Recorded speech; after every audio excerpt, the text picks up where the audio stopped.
Sir आजकल young youth पे like 20 to 25 years old को भी ऐसे सडन हार्ट अटैक्स आते हैं। बॉडी में जो हार्ट अटैक आने वाला होता है ना, वो कभी सडन नहीं आता, कभी सडन नहीं आएगा। हार्ट अटैक जब आने वाला होता है ना, तो आपकी बॉडी में क्या होता है कि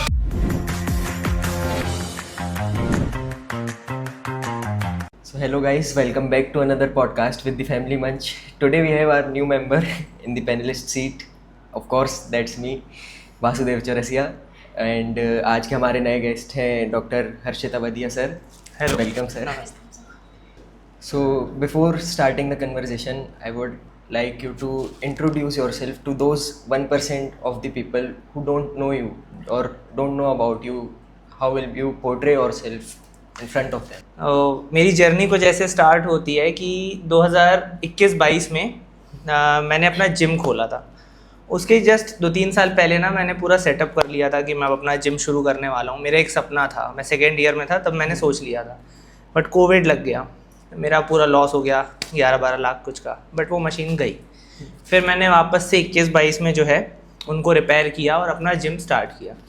उस दौरान मेरे मन में आया कि मैं इतना ज़्यादा लॉस ले चुका हूँ कि अब मेरे पास ये नहीं कि मैं सिटी पे जाऊँ अपना जिम करने. तो मैंने गांव वाला सेक्टर चुना. वहाँ पर क्या हुआ कि वहाँ पे मेरे को ऐसे लोग मिले जो भले ही वो उतना नॉलेज नहीं है उनको, पर वो कर रहे थे. यहाँ अगर 40 लोगों की भीड़ है तो वहाँ 10 से 15 लोगों की, बट उतना रिटर्न नहीं था. तो फर्स्टली तो मैंने ये सोचा कि चलो ठीक है, मैं कंटेंट क्रिएशन में आता हूँ कि मे बी शायद मैं आगे इससे अर्न कर सकूँ और फिर अच्छा खासा, मतलब एक रहता है ना कि अपना जिम को और बेहतर बनाऊँ. तो उस पॉइंट पे आके मेरे को मेरा चैनल उड़ गया था. अच्छा. तो फिर मैंने कहा ठीक है चलो फिटनेस कंटेंट डाल रहे हैं. कंटिन्यू डालता रहा. 3 साल लग गए, कुछ समझ में नहीं आया मैंने बस एक चीज़ सोची थी कि मेरे को करना है, उसको छोड़ना नहीं है.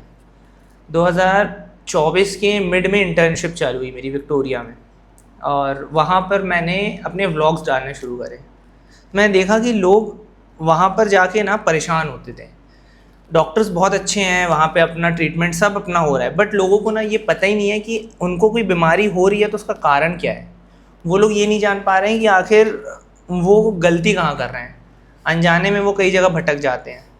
मैं जब वहाँ पर गया ना, तो मैं डेली व्लॉग्स डालते लोगों को हंसाने लगा. तो लोग मेरे से कनेक्ट होने लगे. धीरे धीरे करके दूसरा अकाउंट में मेरे 10,000 फॉलोअर हुए. तो फिर मैंने देखा कि चलो ठीक है, यहाँ पे अच्छा रिस्पॉन्स है. बट जब मैं नाइट ड्यूटी करता था और जब अर्ली मॉर्निंग देखता था, तो वहाँ पे ना कई बुज़ुर्ग भी होते थे और उनको लाने वाले उनके नाती पोते या बच्चे, जिनको आइडिया नहीं कि मैं कहाँ जाना है या इस बीमारी में क्या यहीं आना है. तो फिर मैंने कहा कि चलो अब ना अवेयरनेस बनाते हैं अपन, और ऐसा अपन कवर करते हैं कि जितना भी हेल्थ सेक्टर है वो एक नॉलेज के साथ हर कोई जाने उसको. तब फिर मैंने शुरू किया कि हाँ, अब यहाँ पर हमको कदम रखना है और फिर लोगों को अवेयर करना है. सर आजकल यंग यूथ पे लाइक 20 to 25 इयर्स ओल्ड को भी ऐसे सडन हार्ट अटैक्स आते हैं. तो व्हाट डू यू थिंक, वो लाइफस्टाइल के कारण है या ऐसा कोई मेजर रीज़न होता है उसके पीछे? सबसे मेन तो यहाँ पर लाइफस्टाइल ही है. ठीक है, कहीं ना कहीं जो यूथ है ना आज की डेट में, वो फिटनेस को तो दे ही नहीं रहा है अपना समय. वो सुबह उठता है ना, तो उनका पहले प्लान होता है आज खाने कहाँ जाना है. खाना चाहिए, हर किसी को खाना चाहिए, फूडी हर कोई है, मैं भी हूँ. वीक में एक दिन खाओगे ना तो बहुत अच्छा है, लेकिन आप रेगुलर खा रहे हो. आप यहाँ से अगर 10 किलोमीटर की रेंज में चले जाओ और वहाँ अगर 6 मोमोज़ की दुकान है ना, तो वो सारे बिक रहे हैं, और यहाँ उसकी भी गलती नहीं है, वो तो कमा रहा है. गलतियाँ ये है कि आप जो खा रहे हो एटलीस्ट उसको एक दिन, कोई भी एक फन डे बनाओ, उस दिन आप खाओ, एंजॉय करो बढ़िया. कहीं ना कहीं यूथ नशों में पूरा जा चुका है ना, पूरी तरीके से बर्बाद है वो वहाँ पे, और वो चीज़ उस पर हावी हो चुकी है पूरे तरीके से. उसको फिटनेस से कोई लेना देना नहीं है, वर्कआउट नहीं है, योगा नहीं है. ठीक है, आप अगर रेगुलर आप सिर्फ आधे घंटे की वॉक कर लो और योगा 20-25 मिनट या 45 मिनट्स का कर लो या वर्कआउट कर लो, तो आप देखोगे कि आप मोस्टली ना आप इन सब चीज़ों से दूर रहोगे. और आपका खान पान सही रहना चाहिए.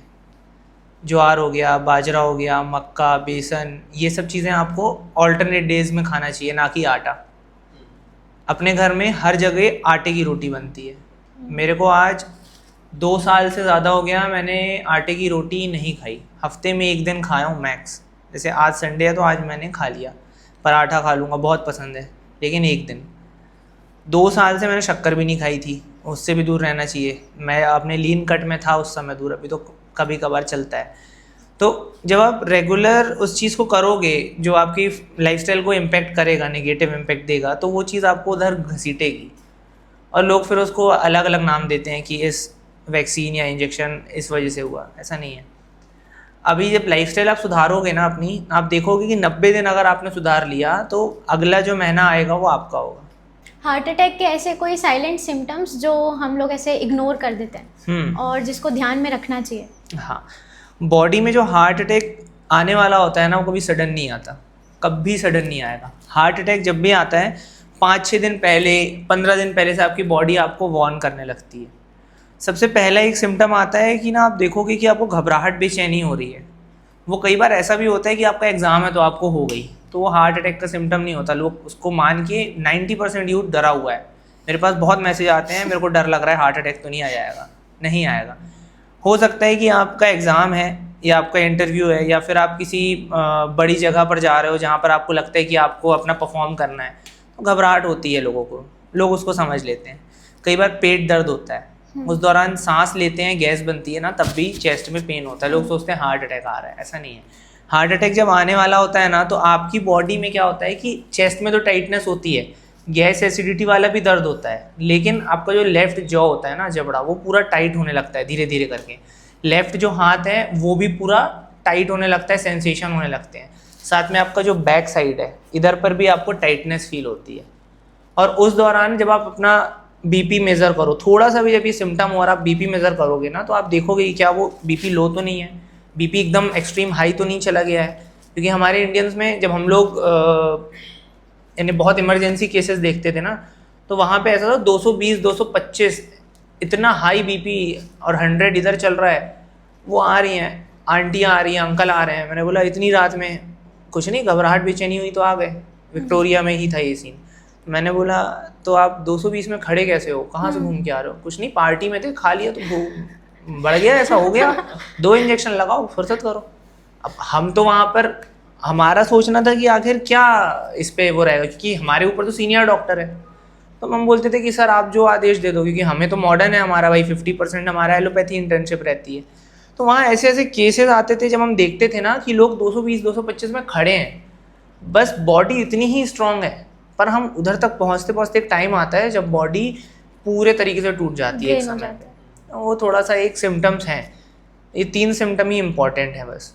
तो how do you differentiate between a panic attack and a heart attack? क्योंकि बहुत सारे सिम्टम्स उसके कुछ सेम होते हैं, लाइक जैसे आपने बोला चेस्ट टाइटनेस, सेंसेशंस होते हैं। हाँ, तो how do you differentiate that? Panic attack जो आता है ना, उसमें आपकी पूरी बॉडी कहीं ना कहीं श्रिंक, ऐसा शिवर हो रही होती है, ठीक है। आपको ना ओवर थिंकिंग होने लगती है उस चीज़ को लेके, आपका दिमाग साथ में काम कर रहा होता है, यार ये चीज़ ऐसा होगा, अब ऐसा होगा, अटैक आएगा, अब क्या होगा, मम्मी को क्या बोलूँगा, पापा क्या है, मोबाइल हिस्ट्री डिलीट करनी है, सब काम करना है, अब क्या होगा। ये सब चीज़ें चल रही होती हैं दिमाग में लोगों के कि भाई मैं तो मरने वाला हूँ, ठीक है। हार्ट अटैक के टाइम ना ऐसा नहीं होता है। हार्ट अटैक के टाइम आपका दिमाग तो काम कर रहा होता है, बॉडी शिवर ऐसी नहीं होगी कि बिल्कुल ओवर थिंकिंग आप चले गए उतनी देर में ना, जब वो पीक टाइम आता है हार्ट अटैक का, बस यहाँ होगा, इधर, और आदमी। और इस यूथ को ना इतनी जल्दी अटैक नहीं आता है, 25-30 साल में नहीं होता। आपको लाइफस्टाइल सुधारनी पड़ेगी। जैसे सिद्धार्थ शुक्ला जी थे, ठीक है, बोलते हैं कि उनको अटैक आ गया, तो यार वो कितना फिटनेस वो एक्सट्रीम लेके गए थे, बट एक चीज़ थी वहाँ पे, वो बहुत अच्छे इंसान है, ठीक है, लेकिन एंगर एक जो होता है ना, वो थोड़ा सा बहुत ज़्यादा पीक पे चला जाता है ना, तो कहीं ना कहीं बॉडी को हार्म करता है वो। तो चीज़ें रहती है साथ में। आपको अगर उनसे हटा के अपन बोले ना, तो इंसानों को बहुत ज़्यादा स्ट्रेस भी नहीं लेना चाहिए लाइफ में। थोड़ी सी चीज़ हो गई, हम घबरा गए, टेंशन ले लिया, हो सके तो मेडिटेशन करो। ये सब चीज़ें हमारी लाइफ में बहुत इम्पेक्ट करती हैं, जो हमको आने वाले बुरे समय से बचा लेती हैं। आजकल नीट, प्री नीट जो पेपर लीक हुआ था, उससे जो देश में बहुत ज़्यादा कंट्रोवर्सीज फैली थी, उसमें आपका क्या टेक है? देखिए, देश तो ठीक है, सब देखिए अपने अपनी सबने तालियां बजाई हैं, किसी ने उसको एंजॉय किया तो कोई उसको एक दर्द में लेके चला गया। लॉस किसका हुआ पता है? वो स्टूडेंट्स का। वो जो एक बच्चा पढ़ रहा होता है ना, वो अपनी लाइफ में कितने घंटे और कितनी चीज़ों को मिस करता है, कितने मतलब फैमिली मेम्बर्स को, स्पेशल जो इवेंट्स होते हैं, वो सब चीज़ों को हटा के वो उस कमरे में बंद रहता है, और उस कमरे में बंद रहने के बाद सुबह से शाम तक वो सिर्फ पढ़ रहा होता है। मोस्टली बच्चे एक सपना देखते हैं और उसके लिए सालों मेहनत करते हैं। कुछ तो 2-3 साल में शायद उन्होंने अब बोला होगा कि नहीं इस बार तो निकालना है, कई बार फाइनेंशियल कंडीशन की वजह से नहीं हुआ, कुछ प्राइवेट में चले जाते हैं, कुछ गवर्नमेंट में चले जाते हैं। तो ऐसा होता है कि मार्क्स कम है तो चलो प्राइवेट में आ गए। लेकिन जो ये सब हुआ है इसकी वजह से ना बच्चों को सदमा लगा, और कहीं ना कहीं वो इन सब चीज़ों की जो डील कर रहे थे उनके पेरेंट्स इन्वॉल्व हो गए। तो हम तो आज अपन दूर से देख रहे हैं उस चीज़ को, लेकिन जो उन पे बीत रही होगी मेरे को लगता है कि वो सबसे बड़ा अंधकार है। तो वो चीज़ नहीं होनी चाहिए। अगर आप एजुकेशन मिनिस्टर होते तो नीट के पेपर लीक के बाद आप ऐसा कौन सा स्टेप लेते जिससे फ्यूचर में ये चीज़ फिर से ना हो और इसको कवर अप किया जा सके? देखिए, जैसे एक नॉर्मल इंसान है, ठीक है, वो अपनी प्रिपरेशन करता है। वो कभी इसलिए प्रिपेयर नहीं होता है कि वो एग्ज़ाम में क्या करेगा, ना ही वो इसलिए प्रिपेयर होता है कि वो जीतने वाला है हारने वाला है। उसका मोटिव सिर्फ ये होता है कि मेरे को एक बहुत आगे चल के जो भी बन रहा हूँ वो बनना है मेरे को, या अगर डॉक्टर बनना है तो उस पॉइंट में बेस्ट डॉक्टर बनना है। इधर पे जो उसके साथ हो रहा है, बच्चे के साथ जो हुआ है, जो वो अंधकार में गया है, उस पॉइंट को हटा के सबसे पहले मैं यही सोचता कि उस पर क्या बीतेगी। उसको देखते हुए अगर मैं आज काम कर रहा होता तो मेरा ये मानना है कि जहाँ पेपर बन रहा है, जो एक चेन बन रही है, और उस चेन के साथ साथ वो चीज़ सर्कुलेट होगी, पेपर बनेगा, फिर वो प्रिंट होगा और फिर डिस्ट्रीब्यूशन चालू होगा। ये सारी जो चीज़ें प्रोसेस चलेगी, इस दौरान पे ना हमको कहीं ना कहीं उसको ट्रैक करना चाहिए, लाइव ट्रैकिंग करनी चाहिए, ऐसा मेरा मानना है। अब जहाँ पर भी क्योंकि जहाँ पर भी अगर थोड़ा सा भी हमको लगे कि वो चीज़ लीक हो रही है, वहाँ पर हमें तुरंत जो है उसको पकड़ लेना चाहिए। और इस चीज़ से पॉलिटिशियंस को काफ़ी दूर रहना चाहिए, ऐसा मेरा मानना है ना। अगर वो ना रहें तो बहुत अच्छा होगा। अगर ये चीज़ सिर्फ 4 या 5 सेक्टर, जो एक एजुकेशन सेक्टर है, जो बहुत बड़े पार्टी नहीं है वहाँ पर कोई, वो दूर रहेंगे ना, तो मुझे लगता है कि हाँ शायद ये चीज़ काम कर सकती है। तो जैसे अपन ने बात करी अभी कि ये पार्टीज़ और जो लीडर्स के कारण जो सिस्टमेटिक फेलियर हो रहे हैं, इनसे जो स्टूडेंट्स डीमोटिवेट हो रहे हैं, उनको मोटिवेट करने के लिए आपका क्या टिप? देखिए, अभी तक ये खबर आती थी कि किसी डॉक्टर ने लीक किया लास्ट टाइम पेपर, है ना। अब वो जिस पैथी ने किया, इस बार अलग पैथी पे बात आ गई। तो यहाँ पर तो ना पॉलिटिशियन अपने ऊपर लेगा, ना डॉक्टर अपने ऊपर लेगा, बट लीक तो वो बच्चों पे हो रहा है। पेपर तो उनका गया, बच्चे परेशान हुए। मोटिवेशन के लिए सिर्फ वहाँ पे एक ही चीज़ है कि जो हो गया वो तो हो गया भाई। इस दौरान अब आपका काम ये है कि अगली बार जो हो रहा है उस पर बेस्ट दे दो अपना, और जो हुआ है वो शायद बहुत अच्छा हुआ। हो सकता है कि आप आगे जाते तो और कोई बड़ी प्रॉब्लम हो सकती थी। अब एक लड़की थी जिसका हाल ही में जो है पेपर छूट गया कुछ मिनट्स की वजह से, और उसको जाने नहीं दिया। फिर उसकी जब वो रीनीट हो रहा है तो काफ़ी लोग उसका एक मीम बना रहे हैं कि देखो ये होता है लक। मेरा मानना है कि यही तो लक है। अगर वो चीज़ अभी हुई है तो हो सकता है आगे चल के इससे कुछ बुरा होना था जो आप लोग बच गए। हाँ, डूबे तो वो हैं जिन्होंने दे के भी कुछ नहीं पाया। तो हमने आपके रोडीज़ के सफ़र के बारे में काफ़ी सुना है, तो एज अ कंटेस्टेंट आपने वहाँ पे अपनी पर्सनैलिटी को, टफनेस को कैसे हैंडल किया, कैसे शेप किया? देखिए, जब आप उस रूम के अंदर जाते हो ना, जहाँ आपके साथ 12, 15, 20 लोग ऑडिशन दे रहे होते हैं, तो आपको अपनी रियल साइड भी दिखानी पड़ती है और कई बार फेक साइड भी दिखानी पड़ती है। फेक साइड इसलिए नहीं कि सामने जज आपको कैसे जज कर रहा है, बैठा हुआ इंसान आपको कैसे देख रहा है। फेक साइड इसलिए क्योंकि क्या वहाँ पर आया कोई रैंडम इंसान आप पे दबाव तो नहीं डाल रहा है। तो जब मैं गया था तो मेरा एक्चुअल में नेचर ऐसा है कि जब मैं 3 घंटे अपनी प्रैक्टिस पे देता हूँ तो मैं एक्चुअल में डॉक्टर होता हूँ, लेकिन जब मैं उसके बाहर होता हूँ तो मेरे को पता है कि मैं हर्षिता वधिया हूँ, मेरे को अपना बेस्ट करना है, आज से बेहतर मेरे को कल बनना है।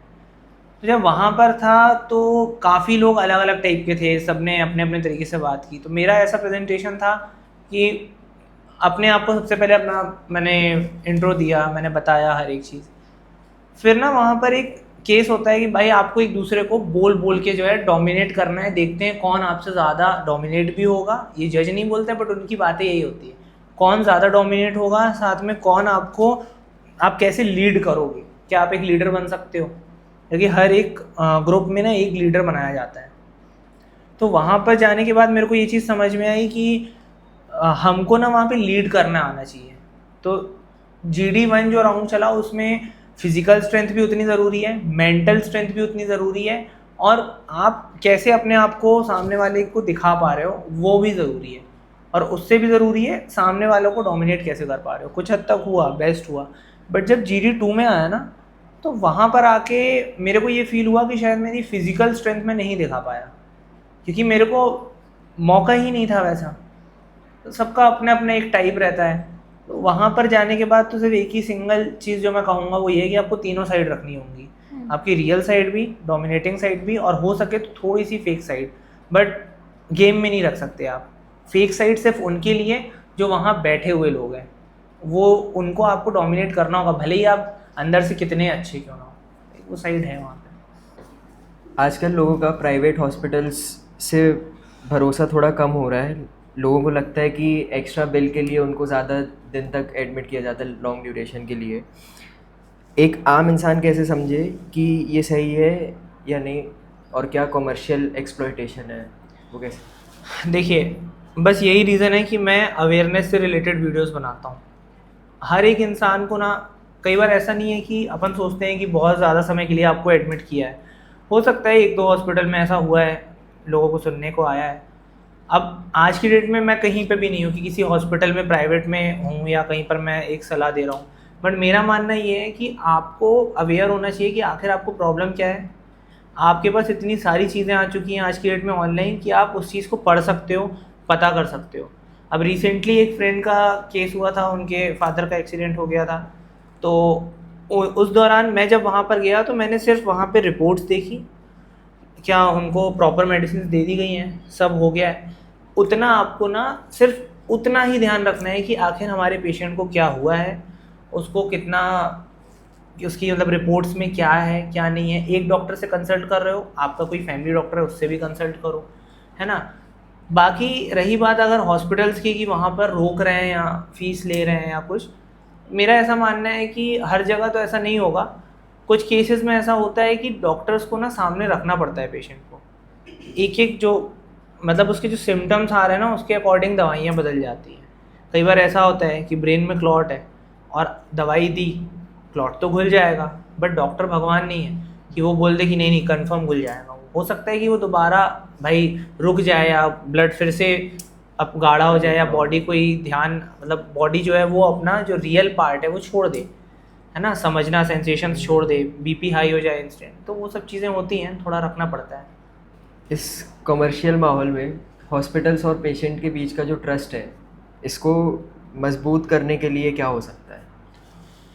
देखिए, अगर कोई पेशेंट है और कोई डॉक्टर है, तो मेरा ऐसा मानना है कि जितने भी डॉक्टर्स हैं ना, अगर आपके पास कोई पेशेंट आ रहा है, जो मोस्टली डॉक्टर्स करते हैं, उनको ना पेशेंट से पहले अपना फ्रेंड बनाओ। उनको ये बताओ कि यार ये बीमारी है, आप जाओ इसके बारे में पढ़ो, और उसको आप उस बीमारी की जड़ बताओ कि आखिर ये हो क्यों रहा है। मान लो मेरे पास कोई पेशेंट आता है, कोई फीमेल आई है, उसको PCOD है, मैं उसको ये बताता हूँ कि ये इस वजह से तो हुआ है, अब आपको करना क्या है। सिर्फ मैं ये नहीं बोलूँगा कि हाँ जाओ रिसेप्शनिस्ट से पूछ लो या ये दवाई ये ले लो। हर डॉक्टर अपने अपने तरीके से टैकल करता है, पर मेरा ऐसा मानना है कि जो पेशेंट आया है, कई डॉक्टर्स करते भी होंगे, मेरा पर्सनल ओपिनियन ये है कि मैं ऐसे ही करता हूँ कि मैं बाकायदा लिख के देता हूँ हर चीज़, और मैं, आप कभी भी फ़ोन करो मैं उठा लूँगा, मेरा टाइम है। हो सकता है मैं शाम 7:30 से 9:30 ना उठाऊँ, बट मैं उठाता हूँ। तो ये एक ऐसा जो आप कनेक्टेड रहोगे ना, जब आप पेशेंट से कनेक्ट कर पाओगे, जब आप उनको उनकी पर्सनल लाइफ जो वो बताना चाहते हैं और आपकी लाइफ की, हाँ यार मैं आपका दोस्त हूँ, आप रिलैक्स होके बैठो आराम से। कई बार होता है हम पेशेंट को 1-1 घंटा देखना पड़ता है, एक पेशेंट को, जो कोई ऐसा नहीं देखेगा, वो खट खट खट। मेरा ऐसा मानना है 1 घंटा है, उसको समझो, बहुत समय लग जाता है, हम भी थक जाते हैं, पर जब आप ऐसा करोगे ना तो वो पेशेंट को एक ट्रस्ट बिल्ड होगा कि हाँ ये डॉक्टर जो है ये समझ रहा है मेरे को।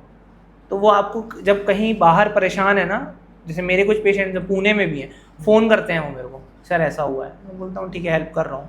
ये एक कनेक्शन है जो आपको ट्रस्ट बिल्ड करेगा। आजकल जैसे सोशल मीडिया पे हर कोई हेल्थ केयर एडवाइस दे रहा है, कोई सही दे रहा है, कोई गलत दे रहा है। जैसे आजकल वो AI वाले वीडियोस भी बहुत चल रहे हैं, मैं जिंजर हूँ रे मुझे गाने से। तो उसमें बहुत सारी चीज़ें सही होती हैं और बहुत सारी चीज़ें गलत भी होती हैं। तो जब आप गलत चीज़ों को देखते हैं, जो रॉन्ग इन्फॉर्मेशन है, तो उस पर आपका रिएक्शन कैसा रहता है? देखिए, अगर आप बात करते हैं किसी घरेलू उपाय की, या फिर आप बात करते हो कि आपको ये परेशानी है और इसका ये घर का सॉल्यूशन है, आप कर सकते हो, या फिर आप अपनी लाइफस्टाइल सुधार सकते हो, योगा, ये स्पेसिफिक योगा कर लो सॉरी, ये स्पेसिफिक योगा कर लो, आप ये वर्कआउट इस चीज़ में आपकी हेल्प करेगा, तो वो चीज़ बहुत अच्छी है। कोई गलत भी बता रहा है ना तो वो कहीं ना कहीं कनेक्ट होगा। लेकिन मेरा मानना ये है कि जो लोग दवाइयाँ बता देते हैं ना डायरेक्ट, वो गलत है क्योंकि दवाइयाँ एक ऐसी चीज़ है कि आप जब तक आप पेशेंट को सामने देख नहीं रहे हो, जब तक आपने डायग्नोस नहीं किया कि आखिर उसको बीमारी क्या है, आप उसको दवाई कैसे बता रहे हो। अब मेरे यहाँ पे एक पेशेंट आया उसने ऑनलाइन देखा और बोला सर मेरे को ये दवाई चाहिए। मैंने बोला क्यों चाहिए वो दवाई? सर इससे ना फंगल इन्फेक्शन ठीक होता है। सेम 2 दिन बाद एक पेशेंट आया, वो बोलता है कि सर मुझे ये दवाई चाहिए। मैंने कहा क्यों चाहिए? बोला इससे दारू छूटती है। मैंने बोला ठीक है, दोनों का काम है, मैं भी मानता हूँ, लेकिन यहाँ पर आपको पता है कि अगर आपने इसको ज़्यादा ले लिया तो वो जो फंगल इन्फेक्शन है वो क्रॉनिक हो जाएगा, और जब वो क्रॉनिक होगा ना तो ये दवाई ही उसको क्रॉनिक कर देगी। तो जो डॉक्टर्स आज की डेट में या जो नॉन प्रोफेशनल हैं वो आज की डेट में जो दवाइयाँ बता देते हैं, मेरा ऐसा मानना है कि उनको वो चीज़ बस नहीं करनी चाहिए।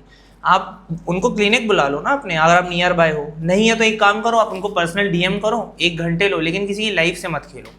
उसको ये नहीं होना चाहिए कि यार नहीं मैंने ना इस बंदे पे ट्रस्ट किया और काम हुआ, तो उससे क्या होता है, डॉक्टर भी बदनाम हुआ, फील्ड भी बदनाम हुई, आपका प्रोफेशन भी गया, और जो पैथी है वो तो फिर चल ही रही है। साइड इफेक्ट्स भी बहुत हो जाते हैं ना।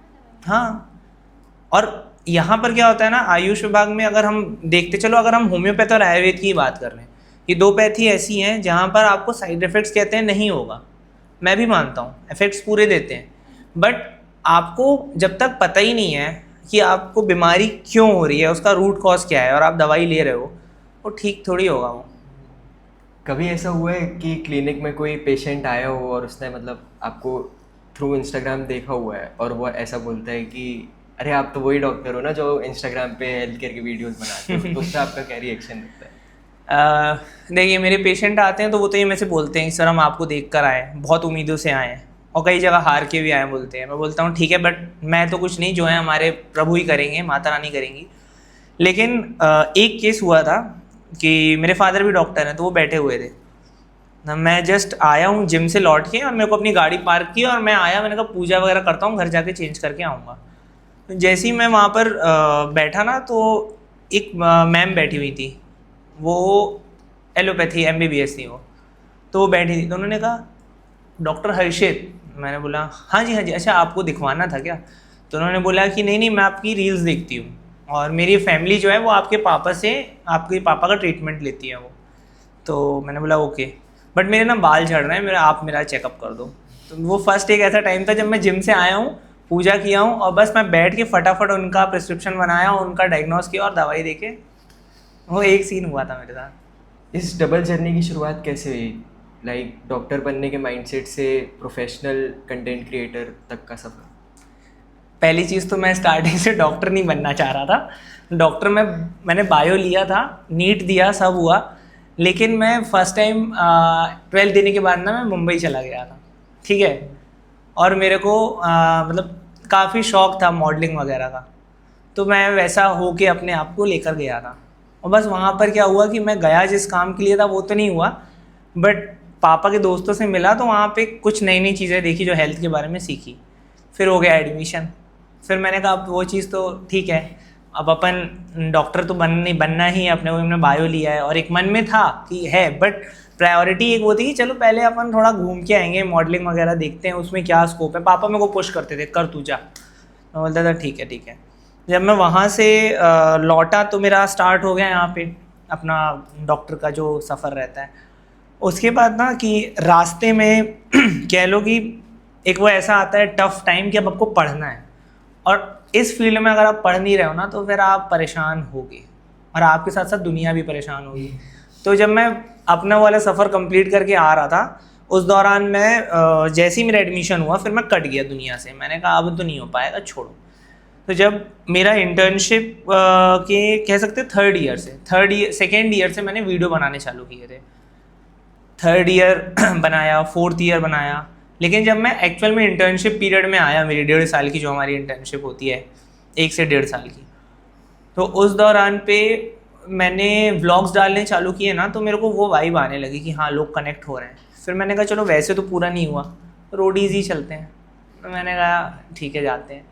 तो वो मैंने कहा वहाँ पर गया, और उधर पे मैं कुछ रीज़न की वजह से फिर लौटना पड़ा मेरे को, जैसे GD1 के बाद GD2 मेरा नहीं हो पाया था आगे, तो मैं लौट गया। तो फिर मैंने कहा ठीक है अभी इन चीज़ों को एक करते हैं, मॉडलिंग या कोई चीज़ अगर फ्यूचर में कभी हुई तो अपन देखेंगे, लेकिन अभी एट प्रेजेंट जोड़ते हैं कैसे, लोगों की हेल्प करके, जहाँ पे आप डॉक्टर भी हो, कंटेंट क्रिएटर भी हो। तो होता क्या है कि अब जब पढ़ता हूँ मैं, जब लोगों को इन्फॉर्मेशन देता हूँ, तो मुझे ऐसा लगता है कि शायद मैं ज़्यादा अच्छा पढ़ पा रहा हूँ और लोगों की ज़्यादा अच्छी मदद कर पा रहा हूँ। तो वो एक पॉइंट रहा जिसने इन दोनों को एक साथ फिर ला के जोड़ दिया। तो आपके हुक्स काफ़ी अलग होते हैं। आप पहले कोई न्यूज़ का टॉपिक कवर करते हैं, फिर उसके बाद मेन टॉपिक पे आते हैं। तो ये स्ट्रेटेजी आपने कहाँ से सीखी और इस पर कैसा रिएक्शन आता है? दुनिया को ना सीधी सीधी चीज़ें पसंद नहीं आती है। वहाँ पर क्या होता है ना कि जब अपन किसी को इन्फॉर्मेशन दे रहे होते हैं ना, वो सोचता है यार ठीक है छोड़ो, सीधा सीधा है, बाद में कभी देख लेंगे। लेकिन उसका जो मोटिव रहता है पीछे ना, वो उसके लिए ही बेहतर होता है, सामने वाले इंसान को बेहतर बनाना होता है। तो जब हम एक हुक लेकर आते हैं ना, तो उससे कहीं ना कहीं मेरी जो जनता है वो एंटरटेन होती है। तो मेरे पास ऐसे DMs आते हैं, लोग घर भी आते हैं कि भैया बहुत हो गया अब ये PCOS, ठीक है, हेयर फॉल बहुत हो गया, अब हमको चाहिए व्लॉग्स। तो मेरे को वीक में 2 से 3 बार ना व्लॉग्स भी मैं उनके लिए बनाता हूँ। उनका क्या कहना होता है ना कि वो जो आप स्टार्टिंग में डालते हो ना, वो मज़ा आ जाता है सुन के, और जो एंड में कुछ नहीं होता है या कुछ बहुत ज़्यादा फ़नी होता है ना, वो और मज़ा आता है। तो मेरा ऐसा मानना है कि सब तो चल ही रहे हैं कंटेंट क्रिएशन में, सब बेस्ट कर रहे हैं, सबका अपना अपना तरीका है। और मैं सोचता हूँ कि कुछ ऐसा करते हैं जिससे इंसान थोड़ा सा ऊपर हो, बीच में काल्म हो, और फिर हंसते हंसते वो मेरे को बाय बाय करे। उस चीज़ पे कभी हेट कमेंट्स आए हैं आपको कि हमने जो एक्सपेक्ट किया था आपको रिजल्ट नहीं मिला? ऐसा हुआ है कि आज तक अगर मैं बात करूं टोटल 100 कमेंट्स की, तो 100 में शायद 12 या 18 कमेंट होंगे हेट वाले, क्योंकि उसके बाद उस दौरान ना लोग उस दुनिया में चले जाते हैं, उस जोन में चले जाते हैं। सामने की जो 3 सेकेंड है वो मेन है। अब दुनिया इतनी तेज़ भाग रही है कि आप शायद हम दिन की 2 या 2,500 रील्स को स्क्रॉल कर देते हैं, शायद उससे भी ज़्यादा लोग करते हैं, तो मुझे नहीं पता। तो वहाँ पर जाकर क्या होता है ना कि जो 3 सेकेंड में आप उनकी लाइफ में घुस रहे होते हो ना, आप उनको क्या दे रहे हो भाई? वो आपको अपना समय दे रहा है, 1 मिनट की वैल्यू बहुत होती है, तो आप उसको क्या दे रहे हो 1 मिनट में? तो जो एक्चुअल में वो ऑडियंस है, एल्गोरिदम तो उसको वहाँ तक पहुँचा ही देगा, लेकिन जो ऑडियंस नहीं है, गलती से आ गए, तो जैसे लड़के कभी बोल देते हैं गलती से लड़की की फीड पे आ गया है ना, तो वो एक पॉइंट होता है जहाँ पे लड़के जो है ना, वो बहुत रेयर ऐसा ही कमेंट आएगा, या फिर बोलेंगे यार वो आगे की स्टोरी तो रह गई, वो सुना दो। तो वो स्टोरी, वो मैं सिर्फ एक ही रिप्लाई देता हूँ कि एक बार फिर से देखो, उससे उनको पता चल जाता है कि हाँ एक्चुअल में ये हुआ था, क्योंकि वो बीच का स्किप कर देते हैं ना।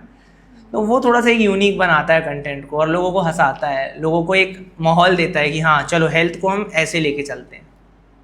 सिर्फ 6 महीने के इंटरवल में 10K से 100K पहुंचना एक बहुत माइंड ब्लोइंग ट्रांसफॉर्मेशन है फॉर अ चैनल। तो आपने ऐसा क्या किया, मतलब जो इतना क्रेजी उस जर्नी तक लेकर गया मुझे?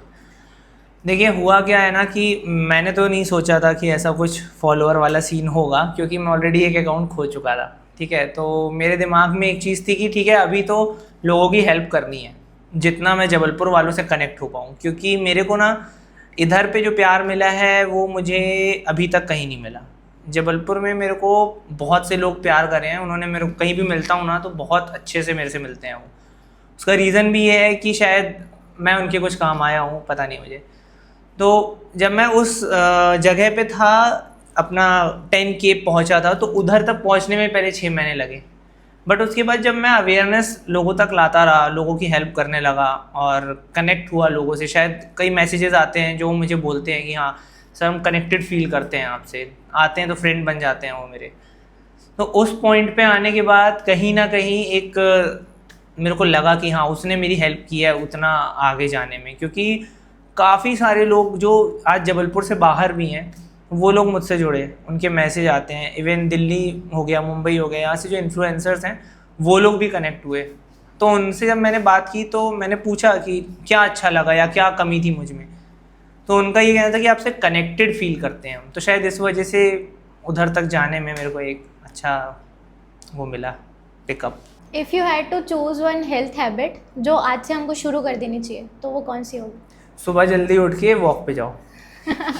हाँ, गुड मॉर्निंग। बस एक ही चीज़ है, सुबह उठो और आधे घंटे से लेके 45 मिनट तक की वॉक करो। आपने ये कर लिया तो आप जीत गए, क्योंकि जो अर्ली मॉर्निंग की हवा है वो सबसे बेस्ट है। बॉडी में जितना ज़्यादा सुबह की हवा, सुबह की धूप लगेगी अर्ली मॉर्निंग, वो उतना ही आपके लिए अच्छा काम करेगी। राइट।